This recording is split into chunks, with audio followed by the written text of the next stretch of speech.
تتضمن خدمات صحية، بالتالي عقد استشفائي متضمن بعقد فندقة وعقد طبي متعلق بنشاط علاجي. هذا من جهة.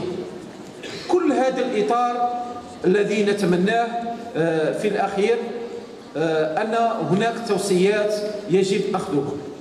يجب القيام بكل العمليات في التصرف في جسم الإنسان سواء كلها. نتمنى أن المشرع الجزائري أول حاجة يقوم بها إنشاء مدن صحية.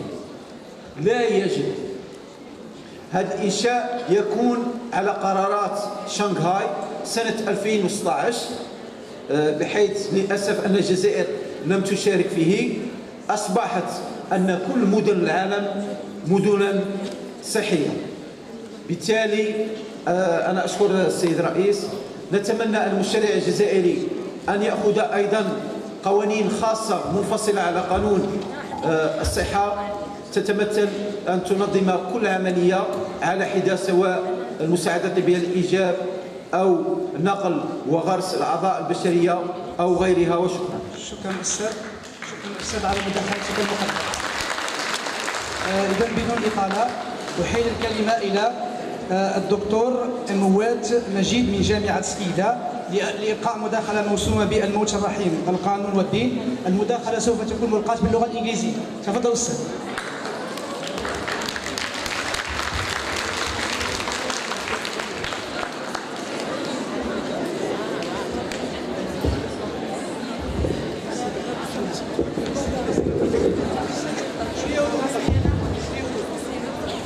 بدو الطلبة.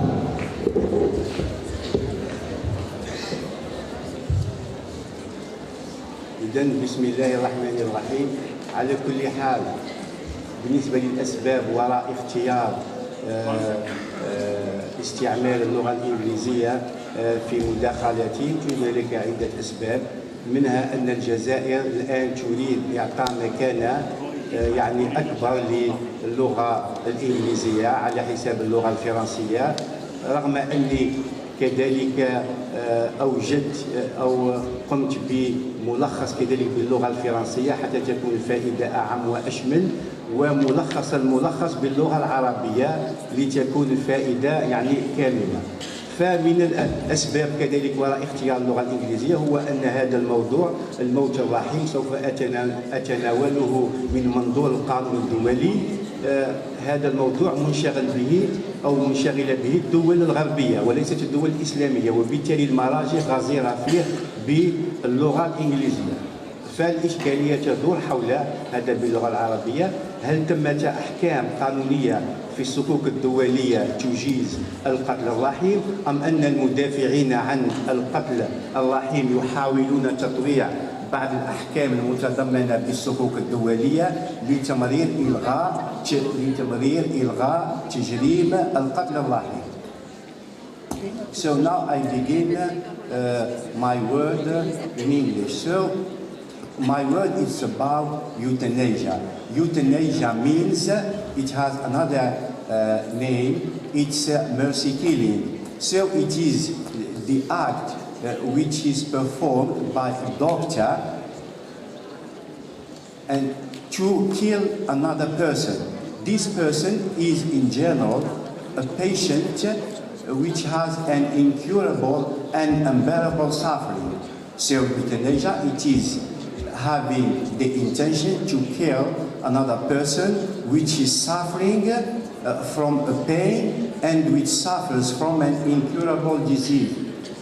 And there is a debate nowadays in Europe and United States of America about legalizing euthanasia, because there are only few countries which have legalized euthanasia. There are many types of euthanasia. There is what's called active euthanasia. Active euthanasia means the immediate ending of a human life which happens at the patient's request. It means that the patient who requests, who asks to end his life because he is enduring very much pain, he is suffering from painful disease. And there is what's called passive euthanasia. Passive euthanasia is withholding or withdrawing a treatment given to the patient, or withdrawing life support machines which maintain the patient's life. And we have what's called physician-assisted suicide. We have what's called physician-assisted suicide. Physician-assisted suicide, the doctor doesn't give a drug or a little substance to the patient to kill him. So the doctor only prescribes a drug, but it's the patient who self-administers the drug, who takes it. So this is called physician-assisted suicide. Now we are going to deal with the arguments in favor of euthanasia and the arguments against euthanasia. Let's start with those who defend, who advocate euthanasia. What are their arguments? What do they say in order, when they ask for the legalization of euthanasia? So they say that the patient has a personal autonomy. The patient has a personal autonomy, and he is free to choose when and how he dies. They say he enjoys a personal autonomy, he enjoys freedom, he is free, so he may have the right to choose when and how he dies. He has the right to take free decisions about when to end his life.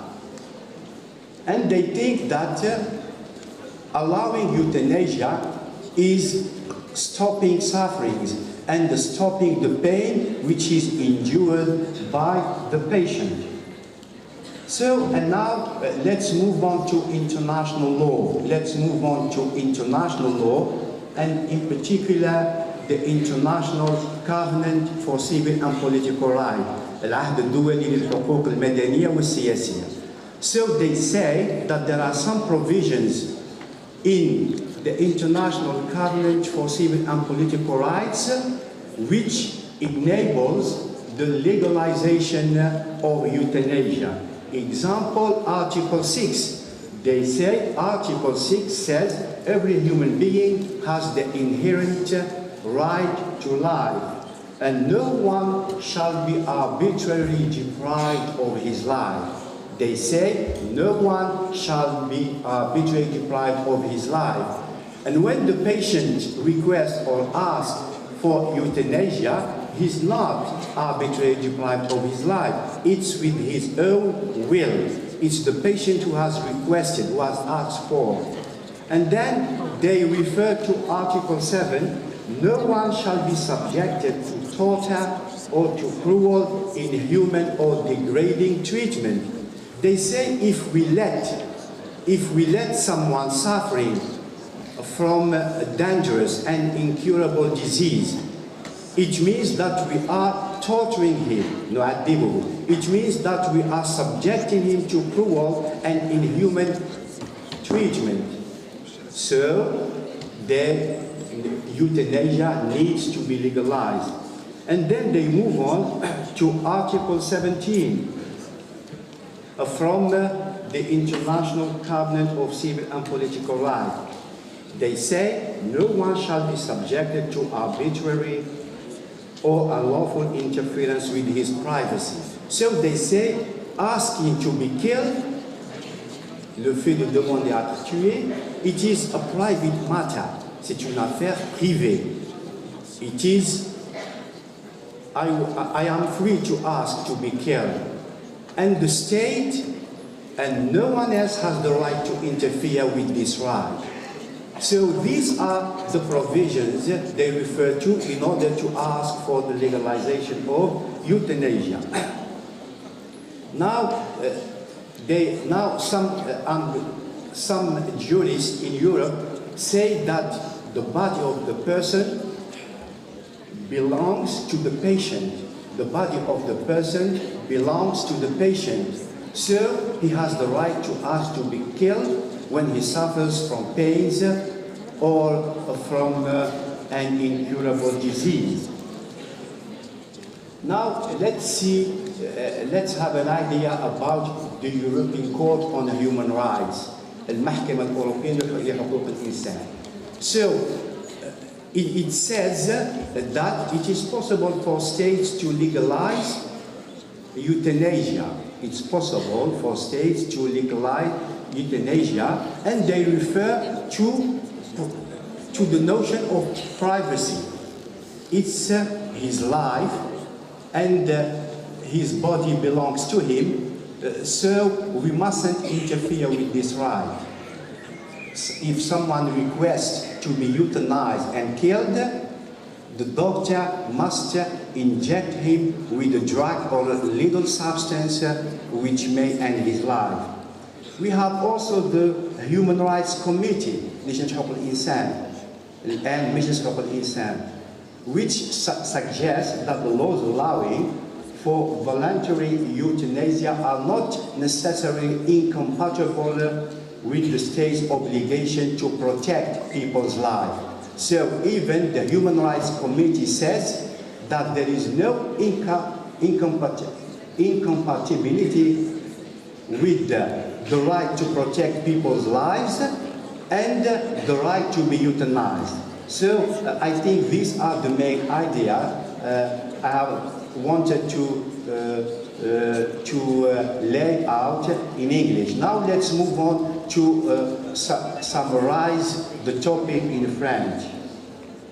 And the countries which have legalized euthanasia are Belgium, Netherlands, Switzerland. Switzerland has legalized physician-assisted suicide. Some states in the United States of America, Colombia, Canada, etc. So quickly and briefly,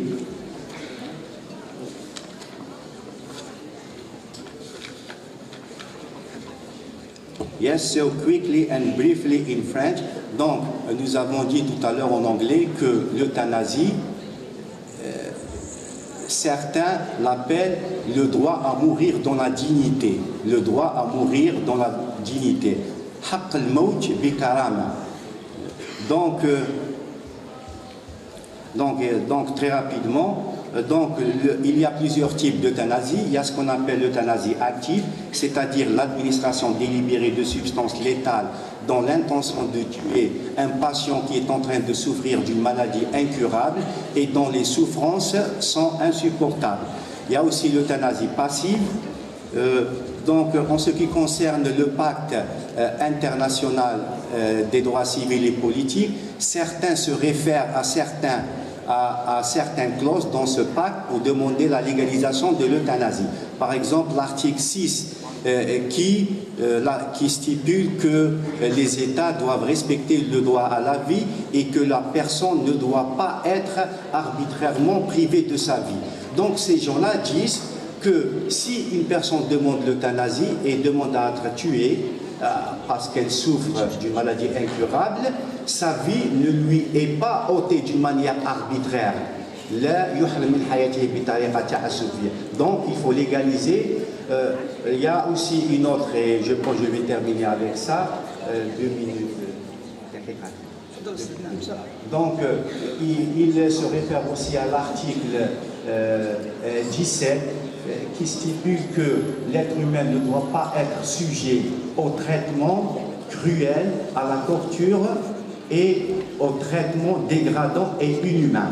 Donc les gens qui défendent le droit à l'euthanasie disent si on laisse une personne souffrir et on ne lui donne pas, c'est-à-dire on n'essaye pas de l'euthanasier, le docteur refuse de la tuer, d'ôter sa vie, ça veut dire qu'on est en train de assujettir cette personne à un traitement cruel. On est en train de faire souffrir cette personne. Donc les gens qui défendent l'euthanasie, ils essaient de déplacer le débat sur un terrain affectif.